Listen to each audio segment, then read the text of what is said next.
As we move into Chapter 4, Section 1, we're looking at solving now systems of linear equations, and the first method will be by graphing.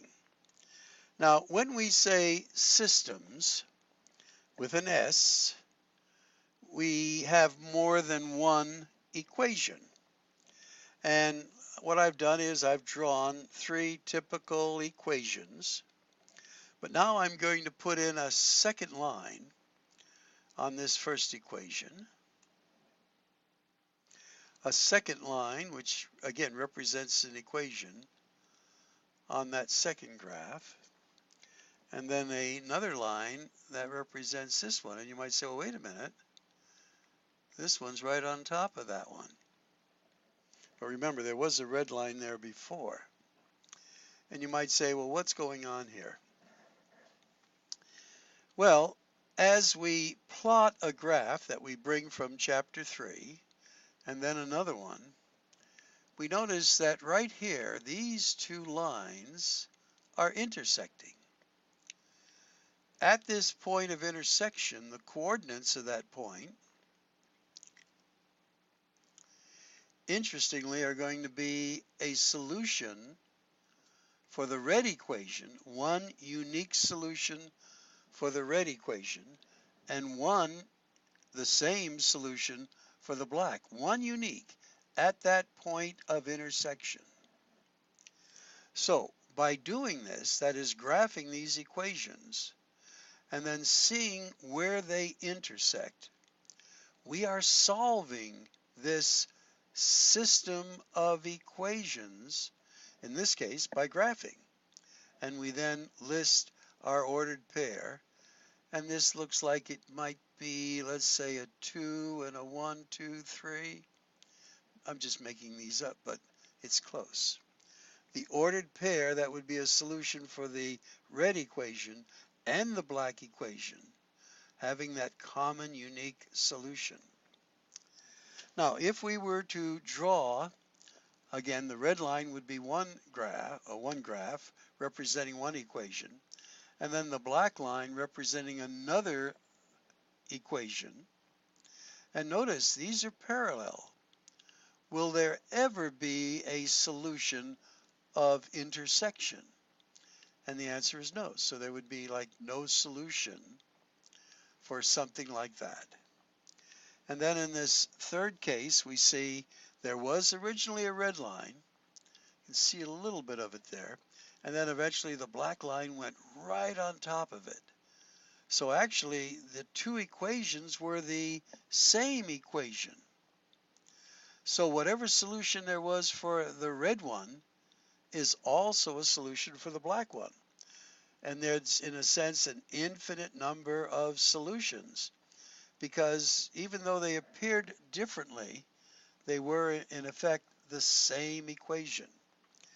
So these are the three possibilities we get: a unique solution, no solution, and here there's an infinite number of solutions. So that's the theme we're going to see in Section 1, in Section 2, in Section 3. We're skipping Section 4 and in Section 5. All right, so let's get started. And here we're wondering, is something they give us a solution for a series of equations? So what do we do? Now again, we have two equations and they look different, don't they? Yes. We're going to put the 12 where the x is and the 6 where the y is, and see if in fact we get a true statement. Well, when we put the 12 there for the x, the 6 for the y, we get 6 equals 6. Yes, this is true.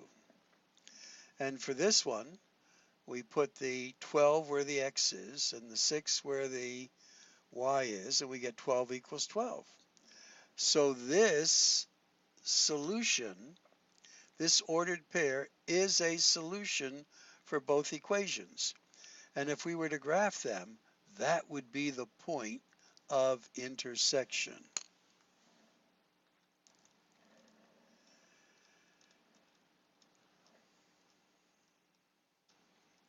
Now, they're giving us another example in which we have a -1.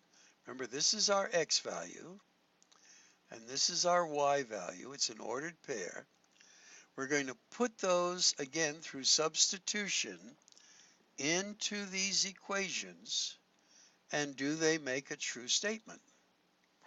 Well, we're doing it here, and it comes out, yes, that's true. When we put the substitution here, it comes out -6 is a 6. That is not true, so therefore that's false. So this ordered pair set of coordinates is not a solution, and these equations, if we were to graph them, would not intersect at this position. Now, it was true for one, but in order for it to be a solution for both, it must make both of these true. Okay, and you'll be doing that, and that's sort of easy because it's just substitution. Now, in example 2, we're going to use our technique from chapter 3 to graph these equations. Now, both of them are in standard form. And as I look at this one, what techniques might you use? Well, I think for the first one, what I would use is I'm going to solve it for y. So I get 3y equals x. I'm going to transpose this x to the other side. And then this is going to be plus 10. Then I'm going to divide both sides by 3. And this becomes 1/3. And this becomes 10/3. So I now have y equals 1/3 x plus, I'm going to write it as a fraction, 3 and 1/3, like so. So you get a better idea how to do that. Now this other one, I can just make a t-chart because the x and y intercepts are going to be very useful for that because they're both 2. If x is 0, y is 2. If y is 0, x is 2. So what do I do? Well, I go to my graph, and I'm going to plot this one. A 2 there, and a 2 there. Now, what do I do? Well, in my graph, I'm going to put a dot right there if I can. And I'm going to go over 3. 1, 2, 3. My run is 3, which is right about there. And I'm going to go up 1 to 4, which is right there. So there's this second line. And lo and behold, I see it intersecting right there at this. Now, this one was a little challenged because the y-intercept is not quite on a grid point, but you just put it as 3 1/3, and you're going to use your math lab skill as best as you can. Now, for this one, you may have had to use some other points where there is something that lands on the grid line. Again, if you use the x and y intercept t-chart here, that's still not going to work. Although, you know, you could, and let's just do that anyway for a moment.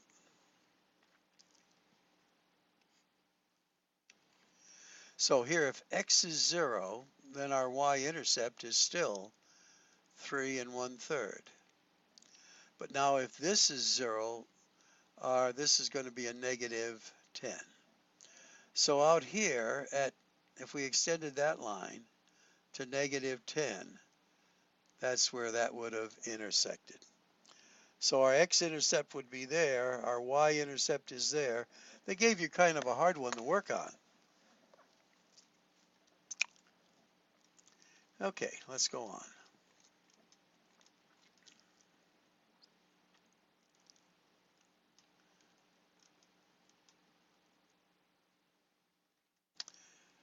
Okay, let's take a look at this one because this one looks a little easier to do. Let me set it up. Now, this one did take me quite a time to do it. I made a little T-chart for each of these equations since they were in standard form. I got my x and y intercepts here, which is this black line. That was easy. And then this one, notice I had an 18 here. That's going to be way off the graph. So when I solve for y, I got this. So y is equal to a negative 1/2 x plus 9. So I'm using slope-intercept, where there's my intercept of 9, right there. My slope is a negative 1/2, so I went over 2, up 1. And then when I sketch the line, the actual ordered pair of this is 8, 5.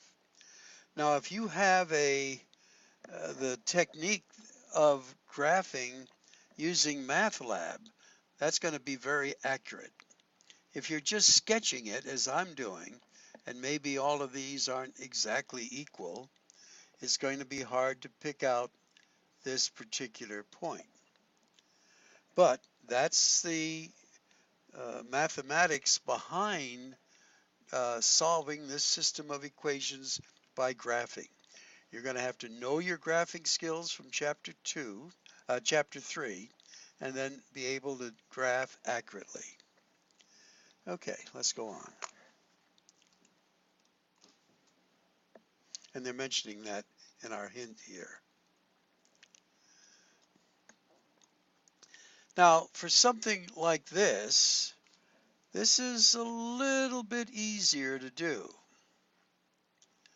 especially since this one, and again, you know, the ones they're choosing to give you as an example, if we use a T-chart for that first one, if x is 0, y is going to be a negative 2/3.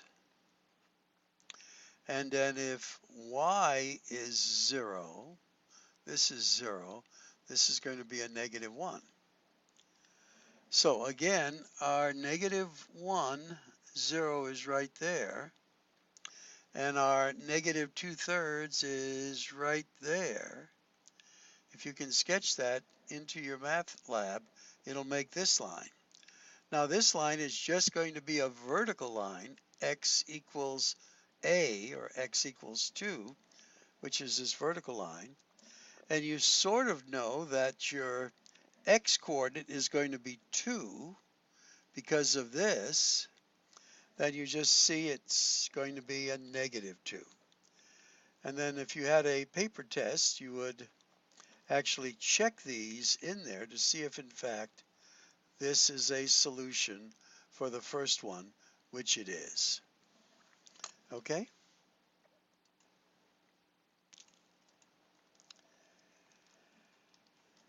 And it does check.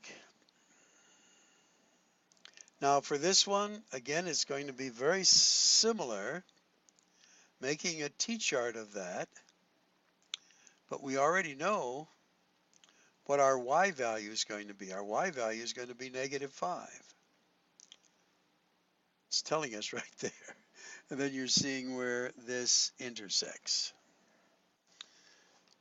So as we do the graph, again, a T-chart might be helpful. For this one, we get 0 for x, then y is a negative 1. And here, if y is 0, we get x is a positive 3/4.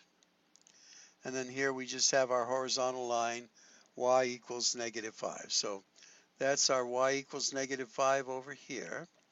and then I sketch this, and the answer is -3, -3, 5. Can you see I'm off? Again, sketching a graph is very hard, and but check your answers, and then on MATLAB, again, you're able to plot this very accurately so you can see the points they're going to give you. Okay, let's go on to example 5. Now, an interesting thing about this, let's solve both equations for y. So y equals, transpose that, a negative 2x plus 7. Now we're going to solve this one for y. We'll do it over here. 2y equals negative 4x. I'm going to divide both sides by 2. And I get then for the second equation, I'll put it under here, y equals a negative 2x. Now there is no b, so it's plus 0. So when I graph this first one, it's at 0. I'm over 1 up 2. There's this line. When I graph this one, it's at 7 up here, and it's over 1 up 2, which gives me this line. And even without graphing them, what do you notice about the slopes? The slopes are the same. What about the y-intercepts? They're different. So we have parallel lines. Will there ever be an intersection? And the answer is no. It's no solution. Okay. Now when you get these in MATLAB, they're going to give you 3 choices. They're going to say it's an ordered pair, it's no solution, or it's an infinite number of solution. Remember, there's 2 other ways to indicate that.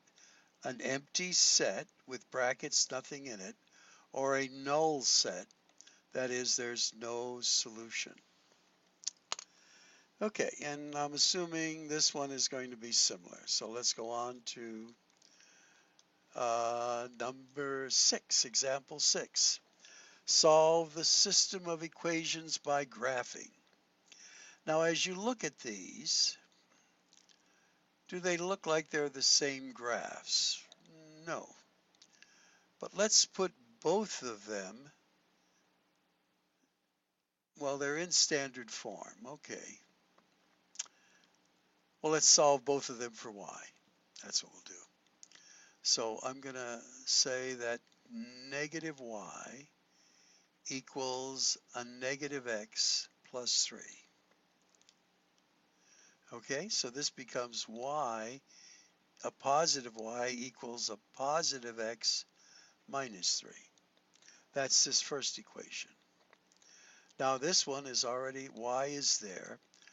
Bring the x over is x. Transpose that x, it becomes a positive x minus 3. And what do you notice now about these equations? This one is exactly the same as that one.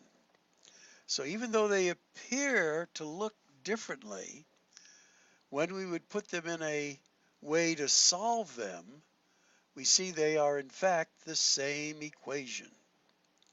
So, how do you write the answers for these? Well, the way is we write it in set builder notation, and we say that in brackets, or brace I should say, x comma y is such that, then we just write one of the equations, x minus y equals 3. You could have written the other one because they're the same equation. Okay? And that's that one. And I'm assuming this one is the same as well. And you'll be practicing this. So if you recall that first picture, or series of pictures I showed you at the beginning of this, I said there were 3 possibilities. A unique point of intersection, parallel lines, no solution, and lines that are on top of each other. Now they have words to describe this, and they'll be asking you this in your work. Now, anytime there is at least one answer, we say the systems are consistent. So there's at least one answer here, and of course, since there's an infinite number, that is consistent too. Now, as you look at the equations, are the equations different, do you think? Yes. So they are independent equations. And here, since the equations are the same, they are dependent equations. Now here, the equations are different, so they're independent. But since there's no answers, no point of common solution, they are inconsistent. Okay? Now, they're giving you a little lesson here as to finding the number of solutions of a system without graphing. Well, as we move into this, we're going to see that in later sections, graphing can be a problem, especially if you're sketching it. Your grid marks might not be equally put. You don't have graph paper. So graphing shows you what's happening, but may be hard to figure out. But we can, by looking at an equation, and I think we've done that already, just solve for y. And let's just do that here. This first equation, we're going to solve for y here. So we have a negative, well, I'm going to move the y over to this side, so it'll be a positive y. Then I have 1/2 x minus 2. So there's this first equation. Now I'm going to solve the second equation for y. And I'll do that out. 2y equals x, transpose the 5, and get a negative 5. Now I'm going to divide everything by 2. Remember, there's a 1 there. So now this second equation becomes y equals 1/2 x minus 2.5. We'll just write it as a decimal. So what can you say about these equations? Well, this has the same slope, and this is different y-intercepts. So will there be a solution for these? And the answer is no. These lines are parallel. So without graphing, I determined that. Okay. And that's what they're saying down here.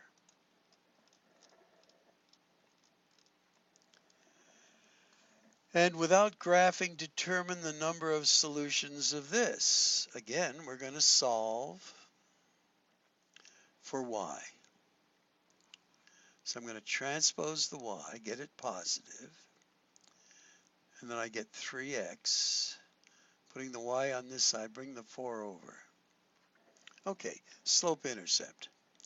Now here I'm going to go 2y equals a negative x as I bring this over, plus 8. I'm going to divide everything by 2. I now get, and I'll put it over here so we can see it better here. Y equals a negative 1/2 x plus 4. So, are they the same equation? No. So we know they're not infinite number of solutions. Are they parallel lines? No. So for this one, there's going to be just one unique xy solution where they intersect somewhere. And we discovered that by using this technique of solving the equations for y and then looking at their slope. And that would be that one.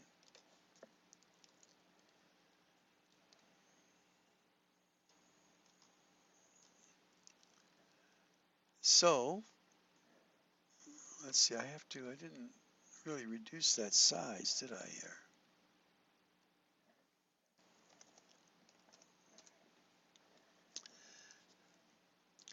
Since the slopes are not equal, the two lines are neither parallel nor identical and therefore must intersect. Therefore, the system has one solution and is consistent. Okay.